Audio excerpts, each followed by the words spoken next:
So how's it going, guys? Today's video is going to be different than the rest of them as far as my zombie video goes, just because I've been asked several times about all this stuff behind me. And I kind of want to show you guys what I have, where I got it from, or, whether I made it myself or not. So let's kind of go ahead and go over each item. I get asked quite a bit about these. And these are going to be my zombie posters. And I have several ones from several maps. So you can see here we got Call of the Dead, Mob of the Dead, Origins, so some classic maps. We also have the concept art for the Giant, the special release one that was released at San Diego Comic-Con. Shadows of Evil. Der Eisendrach.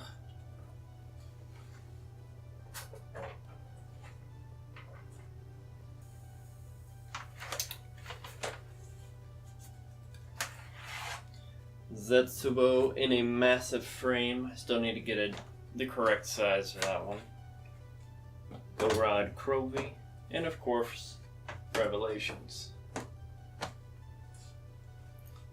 So all of these were bought.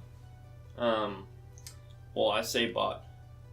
The pictures themselves were taken from online scans that are posted on the internet, and after that I took the files, scaled them to 11 by 17, took them to a local print shop, and then just had them printed off and got some cheap frames while I was there.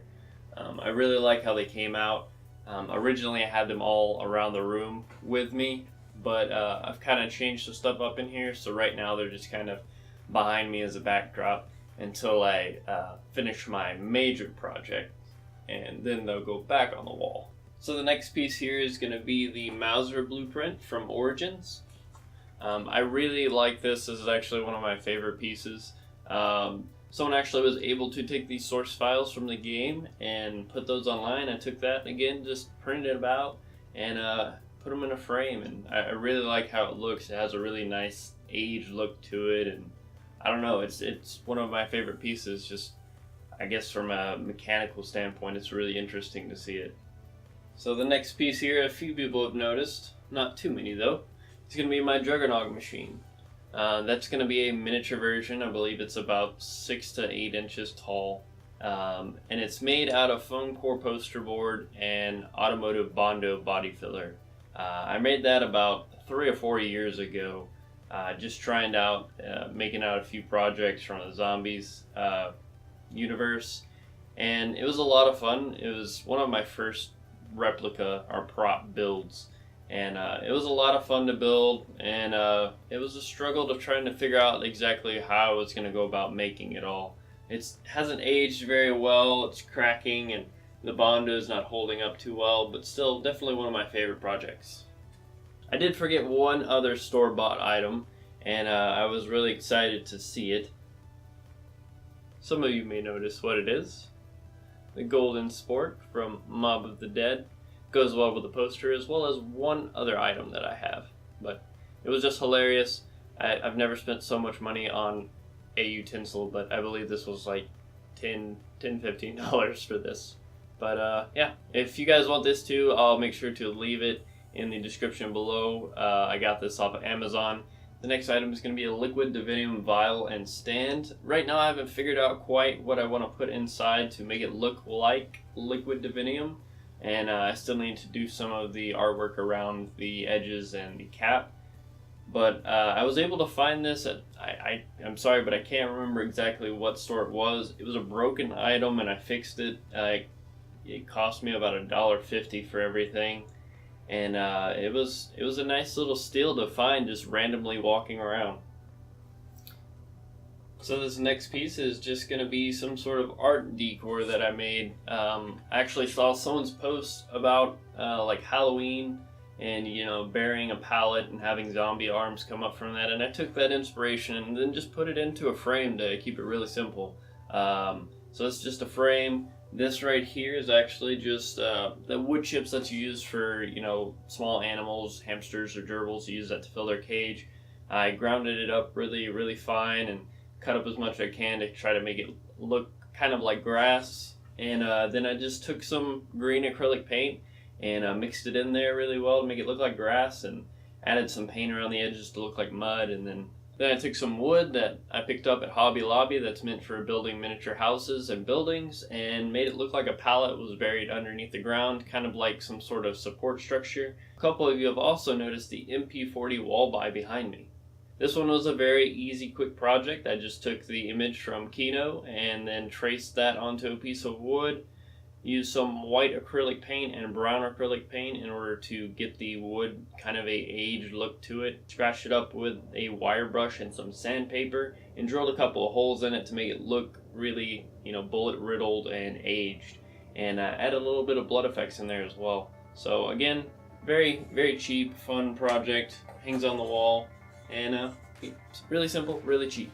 Of course, you can't have a mystery box without a teddy bear. I know it's not the correct teddy bear. I've been looking for one. I can't find one at an affordable cost that looks identical to the one in the actual mystery box. However, I had to make do with what I had, and this was a very cheap teddy bear that I picked up, and I liked the way the fur set. And of course, you gotta bloody him up a little bit. A couple people have also noticed this as well, and no one's really quite sure what it is because it's an unfinished project. It's part of a electric trap from the Giant, and it's not done. There's still quite a bit to do. It still has the actual housing for the electrical stuff to make, so this is an ongoing project that I'm still kind of figuring out as I go along. But the idea is to actually have a full powered red power switch. You pull the lever down and it has the lights and everything else going on with it, so that'll be a project that I work on over time. Next item is going to be Gobble Gum. I made these around the time Rise and Drop came out, and I just took some ping pong balls and some spray paint, and then for the actual logos themselves on top of the Gobble Gum, all I did was take the files and then printed them onto a full-size sheet of shipping labels and slapped them on there. So this next item was inspired again by Kino. I really wanted to make a miniature version of a door buy. This isn't any specific one. I just kind of looked at the wall decor and the stuff around Kino, and then just kind of freely made my own sort of miniature door buy. And of course, I also wanted to be able to see a poster in it, as well as the main hub of Kino. So if you see that in the middle, that's actually the teleporter and the screen. And within the wall as well, you may notice that there are a few little glowing eyes popping out. So it was a lot of fun to make, and definitely something different to try out. So the next item is going to be just a barrier repair from just about any map. Specifically, I wanted to stay kind of with the Mob of the Dead scene that I had going on around the Golden Spork and the Mob of the Dead poster. But it was a lot of fun to make. This was just some 1x4s and some small little pieces of scrap wood that I had that I cut up to make it look like a barrier, so that way the zombies could rip through it. I'm still, again, not done with it. I want to add eyes, I want to add arms, but then again, I kind of like it being as simple as it is. And it does have dimensions to it as well, so it's more like a frame. You see there's actually depth within here. And yes, this is real barbed wire. And the next one a couple people have asked about is the mystery box. It's kind of just a box that I made so far. I'm not done with it. I want it to be automated and actually lift up on its own whenever I push a trigger. And I still obviously need to add the decals and all the other written stuff on the box, as well as, bloody it up. You can't have a mystery box that's nice and clean. But again, this was very cheap and easy to make. Just a couple of scrap pieces of wood that I picked up. And the bottles, everyone makes perk bottles, so those were really easy to make. Someone got into my mule kick and drank a little bit. No, actually, it spilled and ruined the bottle.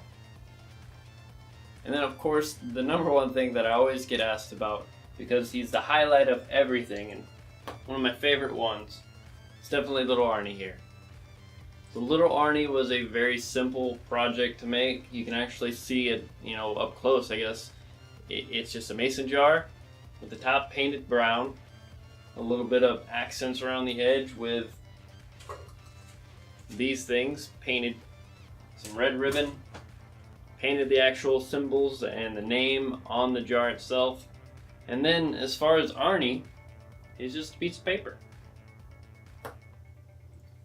Now I know what you're thinking, oh, that's pretty lame. Well, it looks pretty decent, but I agree. The actual goal here is to sculpt Arnie out of clay, mold and cast him into something so he looks like a sort of jelly creature, and then actually fill that jar up with some sort of oil and have him floating inside of it. So that's an ongoing project as well. The majority of these are, but Arnie's definitely one of my favorites. He still needs quite a bit of work done to him. Still need to do the art on top of the jar, like the weird, I don't even know what to call it, the topping. And that is everything that I have behind me currently. So as you heard, I have several current projects that I need to work on. There are many things that are unfinished that I want to work on over time and just figure out ways to do it, as well as many other props, replicas, memorabilia, or anything else that I want to make for the Zombies universe. And it doesn't have to be just only for Treyarch Zombies. I'm really excited now with Zombies in Spaceland and Infinity War Zombies for the amount of stuff that they have in it. I can now continue to make more and more things, so I'm really excited. And this week I'm actually going to be making my Fate and Fortune cards. I still have been unable to find a backing on it, however I'm just going to make do with what I have. And yeah, we're going to continue to make specific things from Zombies in Spaceland and whatever maps Infinity War decides to throw out at us. So if you guys have any specific ideas that you want me to try out as far as, like, you know, making something from any of the Zombies universes, excluding Exo Zombies, then please feel free to leave them in a comment section below. I'll read over them and kind of see what you guys want me to try to make, and I will always try to keep the budgets on these pretty much either zero or really low.